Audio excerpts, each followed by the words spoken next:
They said it would be too hard to earn a degree while working full-time, but WGU offers flexible degree programs that I was able to finish on my time. There are no set login times, and better yet, courses and tests are all online and 100% whenever you want to do them. To learn more about how you can get your degree in IT, business, education, or healthcare, visit wgu.edu today.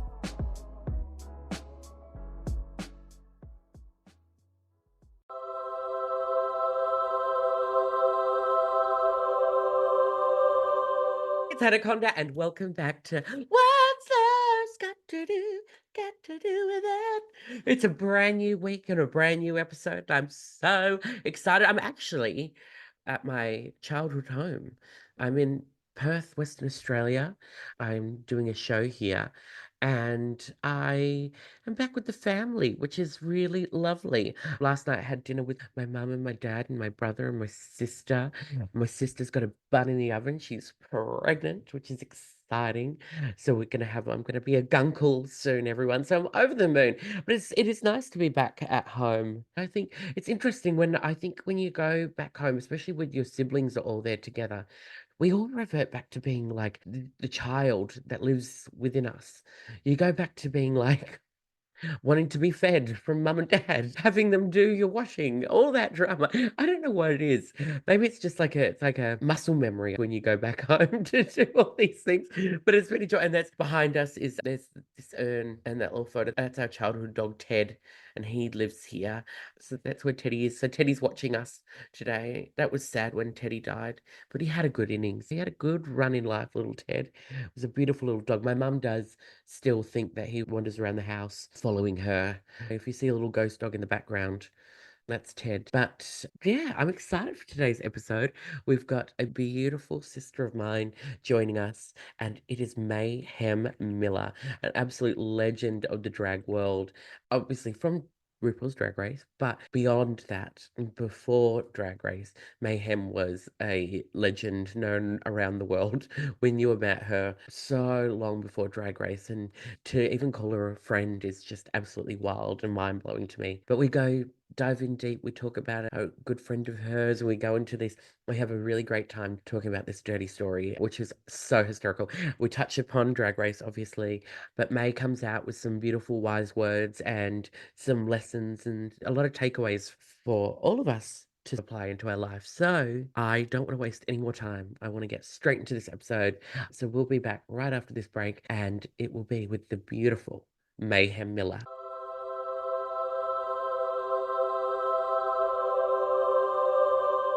Welcome back to What's Lust Got to Do with It. I'm so thrilled and overjoyed to welcome my beautiful guest, my sister from RuPaul's Drag Race UK versus the World Season 2. It is Mayhem. Hi. Hi, beautiful. How are you? I'm good. I'm good. Just hanging out. Your face. Oh, it's so good to see your face. It's been too long. I think what was it? DragCon was our last Oh moment my together. God. Yeah, that was the last time, huh? Yeah. It's been too long. And I miss you. Look at that I wall. know. What is this room that you're in? This is my office. You have an office? Yeah. Like an office and a drag room? Yeah. With the cost of living, how? She's good at what she does. She's been on Drag Race a few times. That's the winning combination. You made me steam up my glasses. Oh.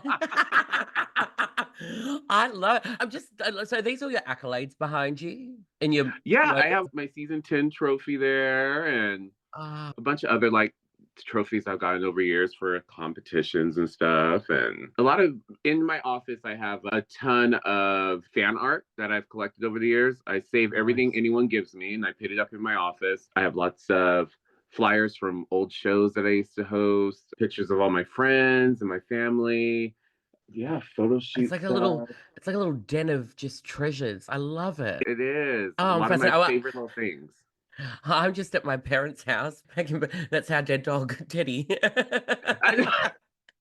Yeah, no, I don't have any dead dogs in here. No. Yeah, that's him. He's always watching, and my mum does the eye. So this is where I grew up. This used to be our little playroom that we're in. That mum's converted into a little TV area. But this door here, that's my bedroom where I grew up. Oh my God, is it like Is it still staged like how you left it before you God, left? everything's gone. Oh, They've okay. cleaned it out. It's my mum's third wardrobe, and then this is the ironing room where she does her ironing. Oh my God. See, I always find it weird when I see like TV shows and like people go back to their childhood home and their parents keep their bedroom like how they left it. And I'm like, Yeah, am I the no, only person that did not happen? As soon as I left home, my parents cleared my gutted it out. room. Yeah, no, bitch, they did that to me too. And I was like, what are you going to put in here? And they're like, nothing. We're done with you. Bye. Oh, where did you grow up? I grew up partially in LA, and then the rest of my life, I grew up in Riverside, which is about an hour outside of LA. Oh, so you're like a California, like born, bred. Oh, yeah, I'm a true California boy, Southern California boy, because So, it's very different than Central and Northern California. so Riverside, is that where they get that song, Riverside, motherfucker? Do you know that song? No, Do, what do, song do, is do, that? do, do, do, do, do, do, do, do, do, do. It was a club song back in the day. Maybe it was only an Australian thing. Maybe we have a Riverside here, but it goes Riverside, motherfucker. Do, do, do, do, do, I've do, do, never do, heard do, of do, that do, song, do. but please What? send it to me. Yeah, I will. I thought that might have been where it originated. Does it go off in Riverside? We do have a fun scene here. It's not as big as LA, but Riverside has birthed some amazing queens like myself and Raven and Morgan, and we have a very rich drag community here. Yeah, I always just pass out the fact that I know you as a sister. It's wild because, like, prior to like your stint on Drag Race and prior to like me even knowing what Drag Race was, like, we always looked at like American girls and Sydney girls, specifically the like LA girls. So we always knew you and Raven and Morgan and Detox and like all these like legends. But it's so what? So that was your main sisterhood was that Morgan, Raven in like in LA. Oh yeah, me and Raven started the same day at the same club, same night. So we had that special bond with each other. Me and Morgan have been friends since God, I was like 18, and we both discovered drag around the same time, and we're all still in each other's lives, so we're inseparable. Like it's just Yeah. more than like a sisterhood is family, it's Yeah. just when you have drag family, it's, oh yeah, that's my sister, and it's so just thrown out into the fucking wind, and so these are actually my Yeah, family. like family. Yeah. It's there's your sisters and then there's your sisters. Yes. Like, yeah, you do any call me up in the middle of the night. I need a hider body. I'm coming. Those ones. Exactly. Oh, that's so Exactly. magic. Do you remember your first drag number? Do you remember what you did? Yeah, it was called All Eyes on Me by Monica. Oh, Yeah, a lot of people don't know that song, and then I just loved it when it came out, and I was like, I have to do this because just the whole lyrics of the song is just it perfect for speaks a to drag you. queen. Yeah. When you pick a song, do you like? Because I learned a lot of kids. I think they don't realize that they don't listen to the lyrics. So you were like you get in there, you want to tell the story. Are you that girl? I don't understand why no one understands the best type of drag is when you're telling a story on stage. You need to be a storyteller and Yeah. sell me the song that you're performing. I only do music that I love that speaks to me. So that's just how my drag goes. I'm like, no, you're gonna know exactly how I'm feeling by what I'm performing on stage. Yeah, I'm the same. But do you struggle to pick numbers before when a promoter goes, I need your music 2 weeks in advance? I'm like, but I don't know how I'm gonna feel. I cannot stand that. And if there's any promoters watching, uh, please stop doing that to people. Like, you do not need my music 2 weeks beforehand. You don't need No. it a week in advance. You don't need it 5 hours in advance. You'll get it when I get there. Yeah, because we're gonna be vibing while we're getting ready. So what my whole like process is, I sit here, I get ready, and I get in the car, I put on my music, and I just whatever's on shuffle on my playlist, whatever pops up at me, I'm like, oh, that's what I'm doing tonight. Yeah, I always figure it out on my drive to work because if I plan ahead, I always change my mind. yeah, I feel you. I feel you. Because you can't like it's I think we're such where it's an emotionally driven art form, really. Yeah, Yeah, we might look like in these high holy gowns and stuff, but underneath we're just people. yeah. I like to use my opportunity on stage as therapy for myself. So Yes. I'm like, if I'm really going through it, I'm like, I'm going out there, I'm doing this power ballad, and I'm gonna sing myself back into a good mood. Like Yeah. I use the power of the stage and the power of music and the power of the presence of people and support and love to really control my emotions and help me regulate my emotions. So drag is always just a healing thing as well for me. And hopefully, like when I'm on stage, I'm able to reach other people who might be out there watching and maybe going through some things at times. I'm like, yeah, sometimes an uplifting song is something that people need to hear at the moment, or something Yeah. funny, or something just fun and just energetic. It's just you play with it because you're orchestrating a mood in these nights, in these spaces and nightclubs and in bars and at brunches and stuff. So you have to use the magic of drag and use it to the best of your ability because you can be making a difference and have no clue. You are, oh my God, yes. I feel the exact same way. I do the exact same thing. It is a therapy for me, but we are making these spaces like our own little people are relinquishing themselves into our hands for that minute. And there's an element of trust, I think, that they put in us to make sure that Oh they're going to yeah. be entertained. You know what I mean? It's an unspoken contract. Have you always been a performer? Yeah. Oh, really? I have asked my parents not too long ago. I'm like, are you even surprised about what I do for a living? And they're like, no, you've always been that kid. Yeah. You've always been that kid that wanted to dance for people. You wanted to sing. You wanted to. I was always just like, any family function, I'm the one I'm bringing out my clarinet. I'm going to Did you play play the for everybody. clarinet? You did not play the clarinet, did you? Yes, I did. Oh, yeah. I used to use my lips and blow on wood. Ah! Still going, still got it. Yeah, I was that kid. I love putting on a show. Always. Every talent show at school, I signed up. I'm going to do What would this you do dance at your talent routine. shows? Huh? What talent would you do at your talent shows? I would do dance. I would always dance at the talent show. I want to. Do you have any videos? You need to put these videos out there in the world. Thank God I'm old and anything that VHS. was recorded was on VHS and that Oh, those tapes are somewhere lost and have not been converted to digital. So no, I haven't seen anything since I was a kid. oh, you need to find them. They will be a gold mine of choreography, little I mayhem used to, choreography. I remember I did a talent show and I had these black and white polka dot parachute like MC Hammer pants and like this white like blouse 90s like style with a like blossom hat. We're just going in, honey. Just 5, 6, 7, 8. And I still remember some of it. But if anyone is out there, Wendy, my long lost friend from elementary school, I know your parents probably have that recorded somewhere. Please send it to me. I've not seen you since we were in the third grade. But We can reconnect. This is what it's all about. this is This is little it. Dewan Johnson right here. Hi, girl. We need to reconnect you with Wendy ASAP. I just need to see these videos. And then, oh my gosh, yeah, there's so much. There's probably floating videos from high school somewhere. I Yeah. love that you were like I was very introverted in school. I was shy, didn't want to put myself out there. Like I got kicked out of the I would sit with the weirdos, like the freaks, and the freaks kicked me out. And I had to go sit on my own. What?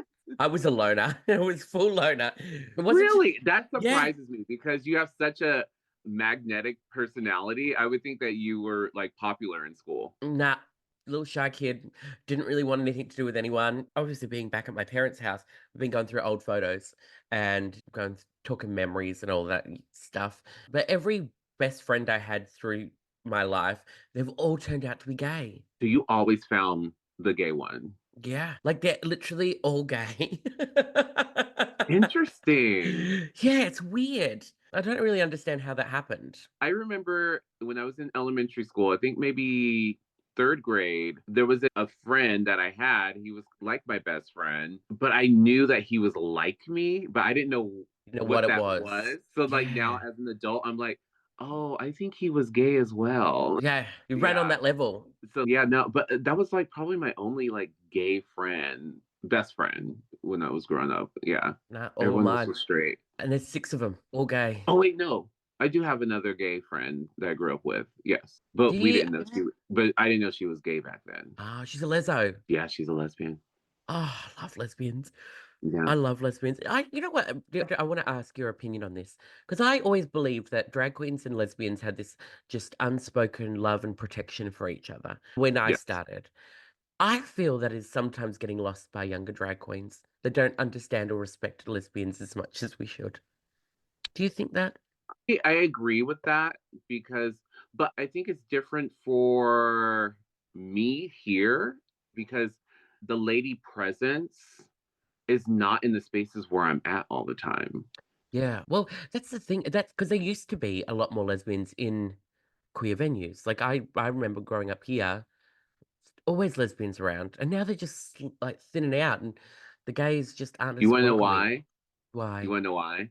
Because They they find love and they stick for the they settle bitch. down. Yeah, yeah. They They've settle got down and they're like, bye. what's the stereotype of the lesbian? They go on their first date and they bring the turkey baster and the bulldog, and they're ready to go. Oh my gosh. Yeah, no. Because I was like, yeah, I don't see girls out all the time. And I'm like, where are the girls? And I'm like, oh, no, they're smart. They find someone and they settle And they, down. yeah, but we're gluttons for punishments. We'll keep going out hunting for it, Hunting non-committal. for it, get it, and then throw it away, and then wonder Yeah. why it's not there. Yeah, because I've been thinking about this. I've been really missing the lesbian presence because it was always just this, we'd look after each other when I Mhm. started doing drag. Always had a great couple of lesbians around me. They'd always, yeah, and they're just very supportive and they're still there now. And obviously, when I come back, I'll do shows, they'll come out, but it's very rare now. I miss them. The girls need to come out. Come on, come and hang out with us some more. Oh, yeah, we need them. We need them. Mayhem Miller. So, this podcast is about loss, Okay. of which both you and I are quite familiar with. I'm a professional runner-up. You, yeah, And you you got a did a little. good job at that. Thank you, I tried. But I just want to know, is there in your life over your only 21 years of living, what is those that what something that has you've lost that has shaped you to who you are today? Could Oh be my anything. gosh. Could be a wig, can be keys, a wallet. Oh my gosh. A loss that has shaped me to the person I am today. Oh my God. I don't want to get sappy or No, we anything. can get sappy. It's our therapy. I don't know. I think lots of the losses I've had have shaped me to be the person I am. Personally, losing people, that has been things that dealing with grief, especially at a young age, will totally change you.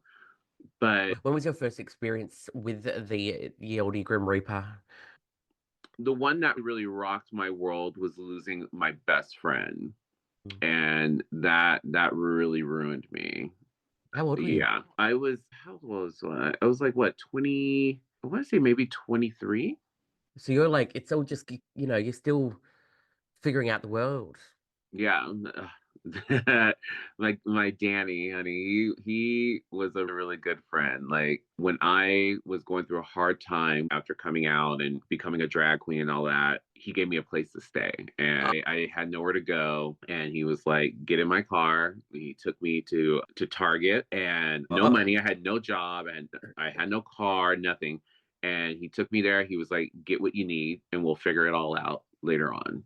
And Oh, bless him. I was like, wait, what? And so I was like, okay, so I got a toothbrush and soap and shampoo and some pajamas and yeah, and I stayed with him for a while and got myself back on my feet and he was like my angel for that part of my life where I was trying to figure things out and it totally changed the course of my life. Yeah, that's amazing. Where did you meet him? At the club. Yeah. So this was before drag or you were doing drag at the time? I was just starting to do drag. When I met him before I started doing drag, and then when that transition in my life was happening, I was entering doing drag more often, trying to like make it into something because I didn't have a job, and I was like, okay, if I do these competitions, I could win $50 here and there, and that will get me through. So that Yeah. was like my way of figuring out life at that time. Isn't it wild? Because you're using the drag comps to just pay your way to just get to the next day. and that really, and I say all that to say this because it really shaped me as an artist because I had to learn how to do drag and do it well and do it quickly because there were so many other girls like trying to do the same thing I was doing, but I needed to survive. It wasn't for shits and giggles for me at that point. It was like, Yeah, this is oh no, life. I need money. Like I have to eat. And at that time I smoked. I was like, I need cigarettes. I'm like, so I need to go shake my ass somewhere. So it really made me figure out, okay, if I'm going to have to do these competitions every week, I need to figure out how to become a great drag queen with nothing.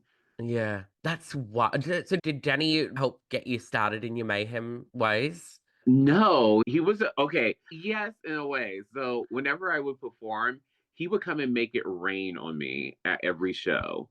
And Yes. that was during a time where it was like becoming popular. Oh my God, you're at the strip club, you're making it rain on these strippers. And then they were starting to do it at drag shows. And so I would go on stage and he would throw 100 ones in the air. And I'd just be like, Ah. oh, oh my God, I'm rich. So he did support my drag in that way that I was able to start building, getting makeup and hair and clothes and stuff by tipping me lovely. I love that. So what was one of your best memories with Danny? Okay, wait. How vulgar can I get on here? Oh, so vulgar. Like this is our moment, Okay. girl. So one time we went out to this club in LA and we were leaving the club and this guy was like hanging out in the parking lot and we caught his eyes and he looked back at me and I smiled and Danny's, hey, come here. And so the guy comes over and he has this thick accent and we're like, where are you from? He's Brazil. And I was like, oh, he was stunning, bitch. Oh my Oh, God. oh, When I tell you the body on this man, he was beautiful. Oh my gosh. He had these built. blue eyes and just this bronze skin. And oh my God, he was stunning. It's so And unfair. How do they look like that? I don't know. It's not I fair. don't know, but I love it there and I want to go Oh, back. yeah. Take us to Brazil. Take us to Brazil, please. We'll do a tour for free. Yeah, Please we just will. take so then so we're sitting there talking to him and he's come back to my place. And so I look over at Danny, we're going. And I'm like, oh, okay. Oh, sure. So we get to the guy's place, we get in and we're inside. And before I even could blink, this dude is completely naked. And I'm like, oh, it's going down. So I'm looking at him and Danny like, all right, go ahead. I'll wait over here. Let me know when you guys are done. And he must have grabbed me. And I was like, oh, me? Okay. Oh, because Danny was probably one of the most handsome and out of all the friends I've had in my life, he is probably the most handsome person I've ever met. And I was like, oh, so I look over at Danny. I'm like, I'll be back. And then the guy was like, no. And he's him too. And I was like, oh no. Oh. I was Were like, you oh that kind of no. friends? I was like, wait, no, I don't sleep with my friends. That's my best friend. Like that, no, that's weird. And Danny must have looked at me and was like, bitch, we're fucking doing this. And I was like, oh no. Oh no. Not two beautiful men that are gonna ravish me. I couldn't possibly. Oh. I don't know, please don't. I'm shy. So yeah, that's probably one of my favorite memories. Oh. And was it a successful evening? It was a lovely time. The drive home was awkward, but I'm assuming you got over it pretty quick. the drive home, we're like, did that really just happen? And we're like, oh yeah, I think that happened. I love that. God bless Danny. Thank you, Danny. Thank you, Yeah. Danny. Thanks, Fran. But it is like that friend, those kinds of friendships, like they're very few and far between, but fuck, they change your life. Yeah, they do. Literally change your life. And they're Yeah. very and you can't force that either. No, I really truly feel like genuine friendships need no work. It just happens organically. Yeah. And whenever there's a friendship and I feel like there's pressure to make something happen with it, I know that it's not a right fit because every relationship I have in my life that's of importance when it comes to friendship, it is just easy. It's Yeah. so easy. And it's like the constant request for time, or yes, I want to make effort for as many people as I can, but we're busy. Like everyone's busy, but like, Everyone has life. yeah, everyone's got life. Like I think the good friendships, like you said, is the ones that you catch back up after. It could be months, and there's been no hounding. It just happens to work out, and you get back, and it's like nothing changes.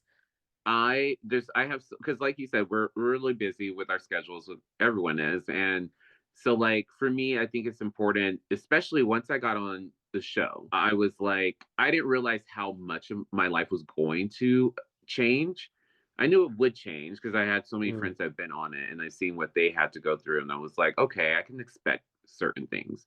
But once it happened for me, I was like, oh no, like I'm gone constantly. I already had a busy work schedule prior to the show, but once I had to start hopping on planes and I would be gone for weeks at a time, I started noticing that my personal relationships were suffering. And I was like, mm, okay, I had to make a conscious effort to at least try to check in with people and make sure that they know that even though I'm not there, I'm still here. And mm. all those relationships, I'm able to disappear for weeks at a time, not see someone for maybe over a month. And then when we see each other, we pick up right where we left off. It's like Yeah. nothing, like no time has been spent apart. So that's how I know how it's a genuine connection with these people. That's good advice because I think a lot of people struggle to manage that, and then they feel like they're floundering in their friend group. But I think it is just that little bit of just checking in, just send a message and say, "Hey, thinking of you." I always tell everyone now, I'm like, even though I'm away or I'm not with you guys, I'm always thinking of them. I'm always like, Yeah. they'll pop into my head, and so I always make sure everyone knows that because I think that's a part of growing those beautiful, like effortless friendships. Yeah. Especially as drag queens, we live in this bubble of us creating our own world. And Yeah. sometimes we could become very self centered with that world. And I try not to be that person because I see other people doing it. I'm like, oh my God, how can you be like that? I'm like, no, I have to always keep myself in check and say, you know what? You need to check in, be present, and especially budget your time. Like sometimes all Yeah. money is not good money. So there are times where I'm like, yeah, no, I'm good. I'm gonna sit a gig out because I much rather go wine tasting with my friends. Yeah. So And yeah, not, no. yeah, yeah, have that break from work because you can't overdo it. It burns us out. Do you find your social batteries like die after a gig? Oh, they don't. Wait, I some after a I gig? sometimes, yeah, when you, or like a tour or something, I feel like that constant like just talking, I need to sit quietly for maybe an hour or so just to recharge myself up. To go, I've literally spoken to every single person and learnt their life story tonight. I need to sit. I no, I for me, I love that part of the job. Oh, I I love like it. to I love to learn more about people and I love being able to share myself with people in that way. Mm, I love doing what I do on stage. That's great. But I like the one-on-one, yeah. and that when I do that part of my job, that's when I know I'm like, okay, I'm exactly where I need to be and I'm doing exactly what I'm supposed to be doing. And then the drive home, my break from all that, that's It's when I that's your reflect about it all. recharge. And Yeah. I'm like, okay. And then I really think about a lot of that. And then it totally recharges me because even though it's draining to give so much of yourself, for me, I'm like, you were where you were supposed to be because that person needed to have that conversation with you. Mm, So it makes me realize, okay, my importance, my presence is valued and is necessary. And so I'm like, mm. yay, I could go lay down my head at night and be like, I did a good job today. Yeah. And like you do it so well, and you're such a good storyteller as well. I just remember sitting on our tour bus, and Oh, no, no, no, no, we no, no, no, remember no, the no. You're the storyteller. no, but you tell stories too. No, but when we sit there and we share all the stories. I tell people all the time, my new favorite tour person is you. I Ah, love being on that bus with you. we had the best time. I loved it. I was Every like, we second can of go, it. we'll do the gig, we'll go out for drinks, and then get back on the bus, and we're gonna eat, and we're gonna sit there and talk all night while everyone else is asleep. Yeah. It was so good. That tour was honestly just so rejuvenating. It was such a good time just having I you wish I all. was on it longer with you guys because I had so much Don't, fun. don't. That was the worst part about it, was like that we couldn't all do it together. Yeah. That's the nature of the beast, sadly. Yeah, it sucks. But we had a great time. The We did. audiences had a great time. And Yeah. our cast was a really fun experience for me because everyone there was just a delight to work with and just lovely Easy. people. Yeah, it was, and it was so easy. I'm like, you Yeah. guys have no idea how difficult it can be with some people. With you Yeah. guys, it was like, we have no issues. Everyone is Yeah. fucking cool. Yeah, just chill, relax, fun. It was such a good vibe. I'm really grateful that that was our cast because it could have been, you never know with the casts these days. What would your, not to, I don't know, we're going to go back to Drag Race anyway, so we may as well. Out of both the seasons that you've done, like, how did they compare and how would they different? Ooh,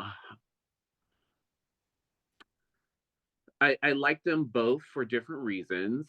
Of course, season 10 is special for me because it was my introduction into the Drag Race universe. Excuse me. And I had worked No, so. that was your third season, wasn't it? You had All Stars as well, didn't you? Oh, yeah.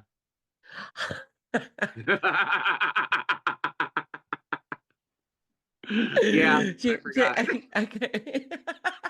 There's so many. I'm like, between my first season and All Stars and UK versus the World, and then in between the sprinkles of like little other stuff that I've done with Drag Race, That is crazy. 10 is a special place in my heart because I'm like, I worked Yeah.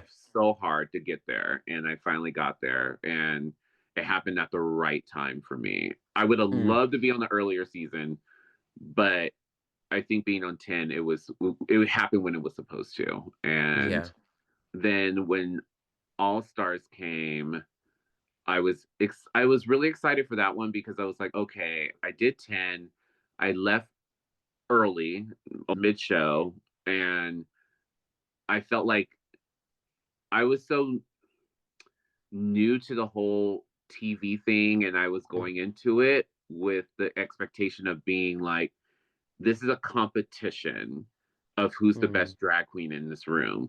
So I was very focused on I need to deliver the best drag. And I forgot that I needed to show my personality and I needed to put on a Yeah. TV show. And give them the Mayhem Miller experience. Yeah, and I didn't do that. So being more aware of that when I got the invite for All Stars, I was like, okay, be more present, share more of yourself, be a little bit more vocal because there are people that are going to be fighting for attention of the cameras. So I went into it differently and I like that experience as well. It was fun for what it was, but it wasn't until we did UK versus the world I was like, I'm walking into this a completely different person. And I was like, I just want to come here and have a fucking good time and I don't care what happens. So I Yeah. was like, I just wanted to have fun.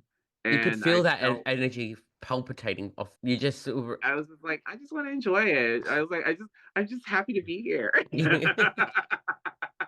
It was so much. I know it was short, but it was the impact that you left was profound. Like we all just Shaka Khan becoming like the saying of our group.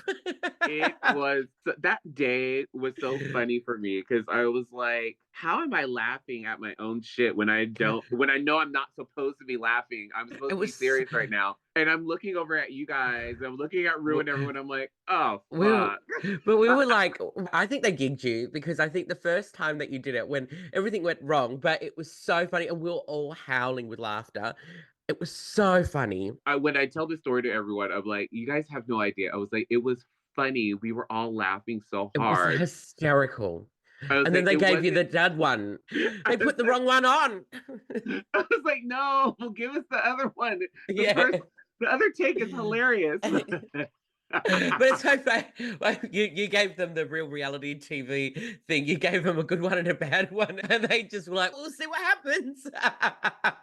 And then I was like, but it worked because I walked away from the experience of being like, this was hilarious, and it's going to be another moment where people are never going to forget that. Yeah.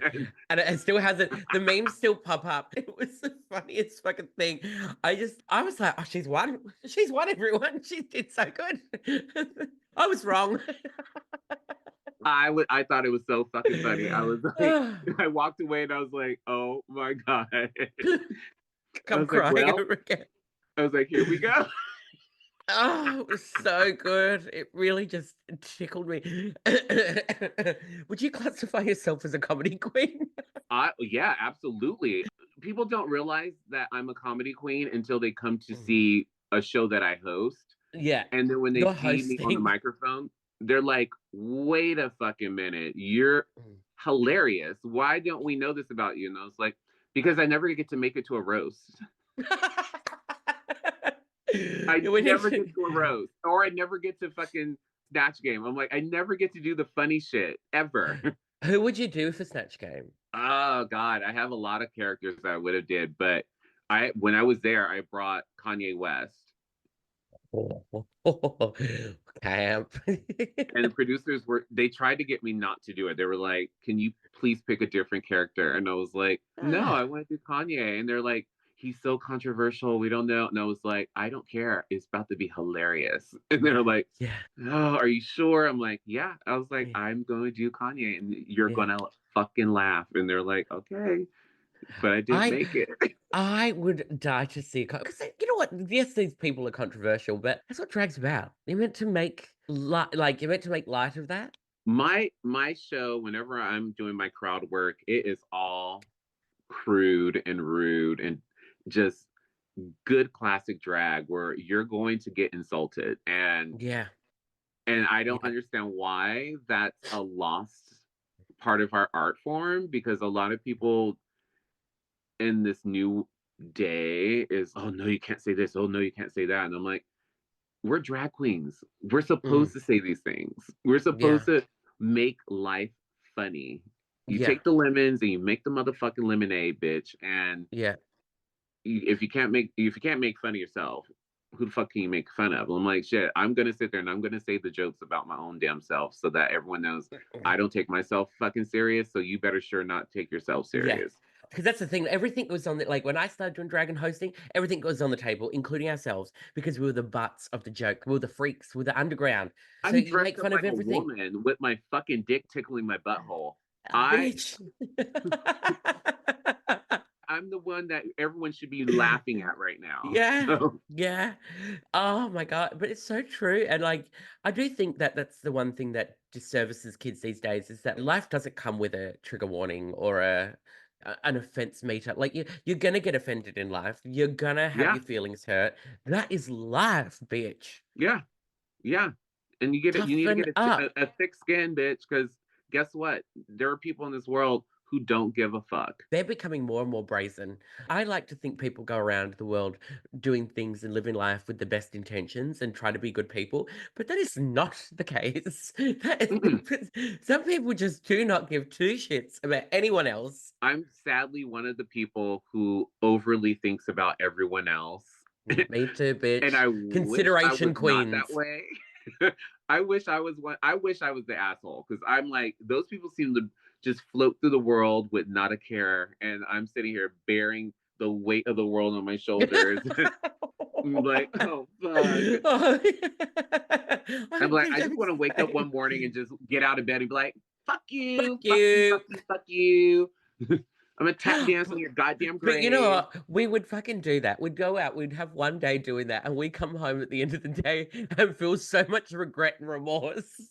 I would be on my hands and knees just praying to God, please let me get to heaven. I did not mean today. It was a fake. So sorry. It wasn't me. I'm totally the person, if I get mad at someone and I cuss them out, I will, by the end of that day or night or the next morning, we'll send them a text and be like, you know what? I really apologize for what I said to you. Because I will stay up all night. I really should. Because I have no filter. Once I'm mad, it's on. Everything go. Yeah. I go, and I'm going to say the things that I really shouldn't say. Because as an Aquarius, I take fucking note of everything, bitch. And I overanalyze everything. So I know what's going to make you go home and regret life. So. Yeah. She comes right in. I'm like, oh yes, bitch, you're gonna fucking hate yourself after I speak to you. But that's why you feel deeply, and you've got every note lined up, ready to go. Oh, I love it. I can't. Look, I'm an emotional Cancerian. I just I just feel motherly and want to cry all the time. You know what? I haven't had a good cry. When was the last time you had a good cry? Been a while. It has been a I haven't while. had a good cry in a while. Yeah, I'm that's overdue. yeah, that's what my grandma used to say. You always just if you're feeling like built up, like just energies, just cry, and it will make you Oh feel a yeah, lot you got to better. release. You have to Yeah, release. yeah. What do you do to cry? I listen to music. Yeah. Some music is will take me there into that space, or I will find a good movie to watch. Or sometimes I just get in the car and I just Drive. think and just let my emotions pour. I like that. Yeah, it That's good. happens in the That's nice. car. I think I cry more in the car than I do anywhere else. Because you do get like in a little zone, don't you? When you put the right song comes on. Oh yeah. And then I drive so much for work. So my commute to any gig is usually 2 hours plus. On my nights home, usually that's when I'm like, all right, it's reflection time. Let's Mm. think about everything that's going on. And sometimes I'm like, oh, here it comes. Oh, there it is. There it is. Do you ever, when you're driving, let the tears well up in your eyes and makes all the lights of the night cars and the things go all fuzzy and bright, and then you're like, and then you No, bring and you the tight blink to let the tears drop. that's when I pull over to the side of the road and I act like I'm being like filmed in my own music video. And I'm just like, oh God. I drove all night. Oh, Mayhem Miller, you make me laugh. You're a funny bitch. You really are. That's good advice, though. I think a lot more people need to actually just have a good cry, sort themselves out a little bit. Yeah, it helps. Sometimes you just have all that just pinned in, honey. You just need to just let it out. Let the universe have it. Yeah. Release it. Give it up. Yeah, let it go, bitch. We're coming to the end of our time, and you've just given such great advice there. And I think, yeah, because you are a font of knowledge and you are a very wise woman. But Oh, I've been thank you. asking everybody at the end of the episode from there, just do a bit of like a reflection. So, from the things that you've lost in life, then the experiences you had, what is something that you found? What is something you found? Mm. And what is it? And maybe a bit of advice for the people going through things. Oh my gosh. Through the losses and the ups and downs, I think what I've found that's dear and precious is myself. I think when you're going through rough times and hard spots, you can lose who you are within that emotion. And Mm, I think those moments are there because it helps shape you into the person that you're supposed to be. I truly mm. believe that God doesn't give you more than what you can bear. So these are things that happen to help build you up to be the strong person that you should become and will become if you just let life happen and meet it head first and know that you can always get through things. Yeah, I think I found my true self through all those losses and it was necessary. Oh, that's beautiful, May. I love that. Honestly, and we're very honored to be able to able to bask in your light. And thank you for being so generous with yourself. You always are. Oh, thanks for inviting me. I miss Oh, you terribly. And I I think I miss need you to too. come and visit. Yeah, we need to do it. We need to be together and reunited ASAP. I just want to sit and giggle. I know, because you came out here last time, so I need to come Yeah. that way. Yeah, come to Australia. It's fun. And then we'll try and find you a husband, and then you don't have to go back to America. Oh my God. So could we please work on that? Because it's getting Yeah. a little kind of scary here. Yeah, yeah. So any single Australian fellows out there, please submit applications. We'll be going through them to find Mayhem a husband. I'm a cheap date, so hey, just give me some tequila and a place to rest my head, and we can make this happen. She's on. I love it. I'm going to do God's work and I'm going to try and find them for you. But oh yeah, but May, before you go, any projects that you got coming up that you want to spruik? Where do you want people to go and follow you on Instagram and all that drama? Oh my gosh. Yes, you can follow me on all social media at The Only Mayhem. My new single just came out a couple weeks back called I'm That Bitch. So you can Yes. get it wherever you stream your music and new projects coming up. You might see some things very soon that I can't talk about. Ah! Oh, make sure you get followed and keep an eye out for these exciting projects. I'm freaking excited. But Mayhem Miller, thank you for joining us on What's Lost Got to Do with It. I love you. You're a I love gem. you. I love you. I love you. I love you. And we will see you soon. Love you, Bye. May. Bye. We'll be back after this.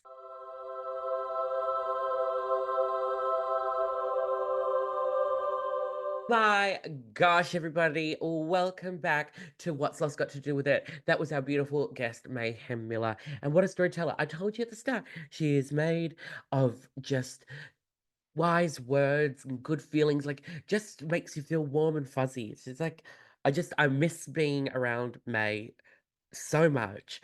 And that conversation really did fill my soul with a lot of joy. But she's just one of those people that you meet in your life.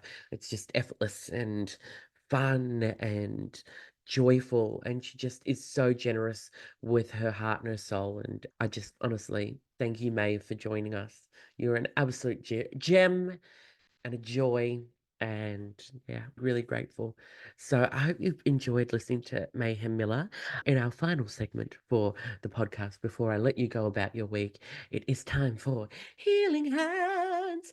Healing Hands, where I, as a holder of a certificate 1 in Reiki, who has not yet qualified for a certificate 2 to do remote healing, is moonlighting as a certificate 2 holder of Reiki, and I'll be doing remote healing. I usually pop out a little Instagram story asking for if anyone needs advice or needs help with anything, and I'll do my best to provide my little healing hands to help the situation. But I don't have that today because I had trouble with the internet, so I couldn't post my story. But what I do have is a reflection on my time last night when I got to Perth, and we had dinner as a family and just talked and just spent time together, and we disconnected from the online spaces and the online world, because I think we can modify life on, if we've had a good day, we post a good photo or a video, and everything has to be captured, everything has to be put out there, say we're doing this, we're living this life, this is what we're doing, we're succeeding, because you want everyone in the world that follows you to know that you're doing that. However, that's not real life. And I just really reminded myself that it was, and what truly is living is being in the moment, being in that space and being truly connected with each other. And it is such a heartwarming and fulfilling experience that sometimes I think we deprive ourselves of, because I think we're so quick to want to go and grab the phone and take a photo and upload it, and it takes you out of the realness of what it is to be a human. And yeah, I just think we're worth more than the likes and the comments. So make sure you give yourselves that moment, with whether you're with your friends or your family or even just by yourself, or you're doing something cool. Resist the urge to take the photo, resist the urge to take the video. Just live your life. Enjoy it. You don't need to tell everyone that you're doing it. You don't need to commodify that. Stop playing into it. Stop feeding the beast. So that's my words of wisdom for you today. I'm taking that advice myself. I'm trying not to feed the beast. I did post that on social media though. So the irony. But let me tell you, let me tell you, I didn't take a photo last night, so I'm very proud of myself. But I'm going to leave you now and I'm going to let you go about your week. I want to thank you for joining me in another episode of the podcast and for taking time to allow me and my guests to infiltrate your little ear holes for a little bit. I thank you. Thank you for supporting the show. If you're enjoying it, tell all your friends. And if you're not enjoying it, tell your enemies and I'll torture them. But I do appreciate you and thank you for being there and listening. And I hope that you find something to take away out of each of these episodes. But for now, I'm going to leave you to it. Have a fabulous week. Do something fabulous. Treat yourself and love and be fabulous and live boldly. We've got one life to live, so make it worth it. All right, kids, I love you, and I'll see you again very soon with another episode of What's Lost Got to Do with It. Bye.